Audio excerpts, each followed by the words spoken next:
imagina que nos acabamos de conocer y alguien te está presentando conmigo. De repente yo te digo, oye, ¿y tú quién eres? Seguramente que tu respuesta sería muy concreta, diciéndome tal vez tu nombre, o a lo que te dedicas, o tal vez que eres pariente de alguien más. Pero ¿qué tal si te digo que esta pregunta tiene un poquito más de profundidad? Y sí, tan es así que se la han preguntado muchísimas personas a lo largo de la historia. ¿Quiénes somos? Vamos a echarle un vistazo a nuestro pasado para poder entender un poquito acerca de nuestro origen como tal.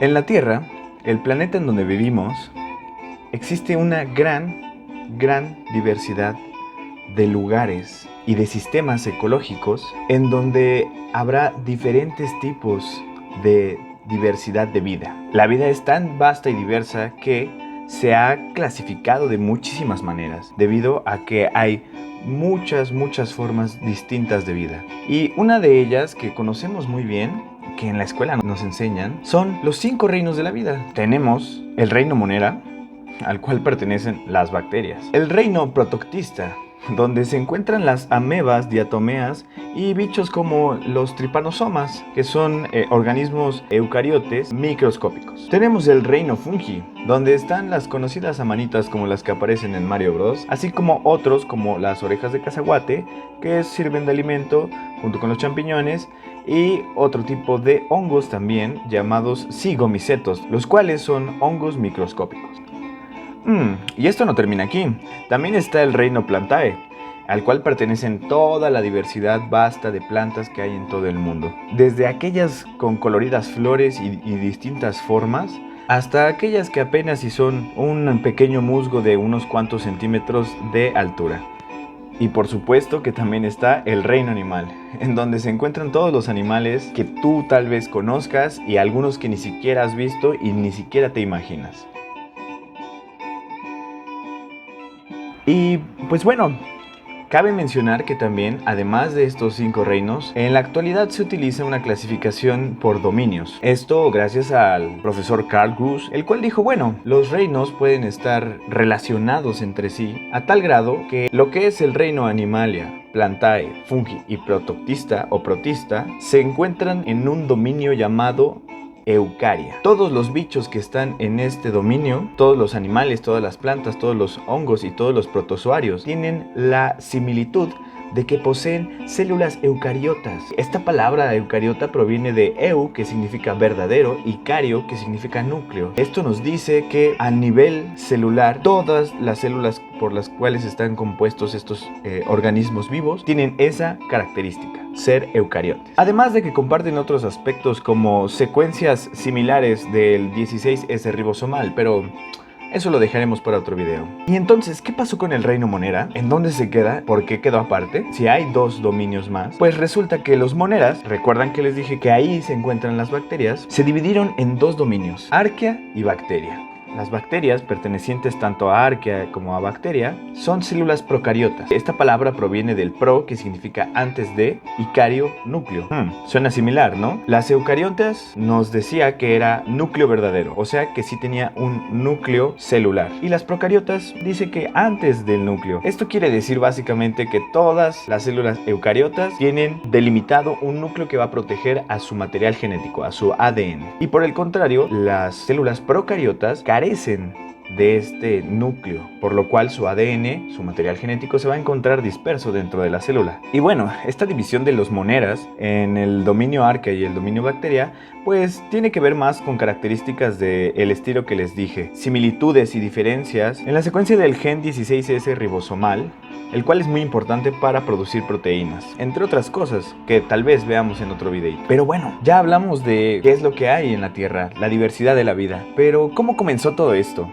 Y también muy importante, ¿cuándo comenzó? Pues verán, en la Tierra, la atmósfera actual está compuesta mayormente por nitrógeno. Y también tenemos la presencia del oxígeno, en un 21% aproximadamente. Y el 1% restante es una combinación de distintos gases que están disueltos en la atmósfera. Eso lo podemos saber hoy, porque podemos medir los elementos y compuestos químicos que hay en nuestra Tierra actual. Pero, ¿qué pasaba en la Tierra joven? En una Tierra primitiva, con una atmósfera igualmente primitiva. Pues bien, gracias a estudios de geoquímica y de que conocemos la historia de la Tierra, podemos saber que ésta se creó hace aproximadamente 4.500 millones de años. Sí, así es, la Tierra es viejísima. Y en esa atmósfera primitiva que se tenía en aquel momento, los componentes no eran los mismos que ahora y tampoco estaban distribuidos de igual manera. De hecho, el amoníaco era un elemento que persistía mucho en la atmósfera, así como el gas metano y también átomos de hidrógeno, así como vapor de agua. Como verán, es bastante diferente. ¿Y qué pasó? ¿Esto qué tiene que ver?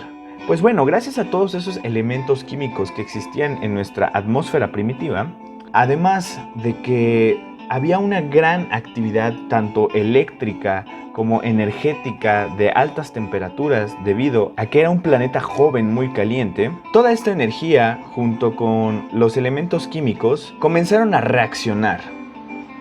Gracias a rayos eléctricos y a radiación ultravioleta proveniente del Sol, las moléculas simples que estaban disueltas en esta atmósfera y en este caldo primitivo en los mares vastos pudieron interactuar para convertirse en moléculas complejas. Y con el paso del tiempo dieron lugar a las moléculas que son necesarias y muy importantes para toda la vida, los ácidos ribonucleicos. Se piensa que el ARN o RNA fueron de las primeras moléculas más complejas en crearse. Asimismo, también comenzaron a existir estructuras llamadas membranas, las cuales igual, a partir de moléculas simples que se combinaron poco a poco en moléculas más complejas, se desarrolló una membrana que cubrió a las primeras moléculas importantes para la vida. Y esto dio paso a nuestros primeros protobiontes o nuestras primeras formas de vida primitivas que posteriormente se convirtieron en procariotas anaerobias. Así es. Los primeros seres vivos fueron bacterias en distintas formas, que eran anaerobias, o sea, que no respiraban a través del oxígeno. Y es hasta tiempo después, cuando la materia orgánica comienza a escasear en este ambiente muy rudo con muchas bacterias, y hace aproximadamente 3.200 millones de años, nace un gran proceso importantísimo para que la vida siga avanzando, la fotosíntesis. Este proceso, como lo sabemos, sucede en las plantas, pero también sucede en algunas bacterias y sucedió primero en muchas bacterias, las cuales toman energía del sol y combinado con moléculas o partículas como agua, dióxido de carbono, entre otras, dan lugar a elementos necesarios para la nutrición como la glucosa, pero también generan oxígeno. ¿Y qué pasa con esto? Al haber muchas bacterias fotosintéticas, la atmósfera se empieza a llenar de oxígeno, lo cual da paso a que posteriormente se generen organismos que ya puedan utilizar oxígeno. Y bueno, vuelve a pasar mucho tiempo y hace aproximadamente 1.200 millones de años se genera algo llamado endosimbiosis. Según Lynn Margulis, y en su teoría endosimbiótica, nos platica de que en algún momento de la historia de la vida, un par de bacterias se asocian para trabajar en conjunto. Así es, una bacteria capaz de respirar a través del oxígeno es engullida por una bacteria más grande, la cual no se la come, sino que dice, bueno, tú me vas a servir para poder generar mi propia energía a través del oxígeno y del alimento. Y es de esta manera muy resumida que se piensa que se desarrollaron las células eucariotas. Sí se acuerdan, ¿verdad? Que conforman al dominio Eucaria. Y bueno, esto del paso del tiempo y de la vida en este gran camino tiene una diversidad enorme. Aquí podemos ver un árbol filogenético en donde nos muestra una escala de millones de años en donde la vida se va diversificando poco a poco y tenemos puntos importantes como los primeros seres vivos hace más de 3.000 millones de años. También la división de las arqueas y las bacterias, ¿se acuerdan? Así como más tarde la aparición de Eucaria, o sea, las células eucariotas, las cuales tienen su núcleo definido que protege a su ADN. Posteriormente tenemos la aparición de los primeros organismos vertebrados, como los peces. Y hasta acá tenemos la aparición del humano. Si se dan cuenta, somos de los más nuevos existiendo aquí en la Tierra. Así que la próxima vez que vean a un bicho como una mosca, una libélula, recuerden que ellos llevan muchísimo más tiempo aquí en la Tierra que nosotros. Y no se diga de cuando vean una bacteria o se enteren de algún tipo de bacteria. O qué tal una planta como un musgo o un helecho que seguramente tengan en su casa. Este tipo de vida lleva muchísimo tiempo aquí en la Tierra antes que nosotros.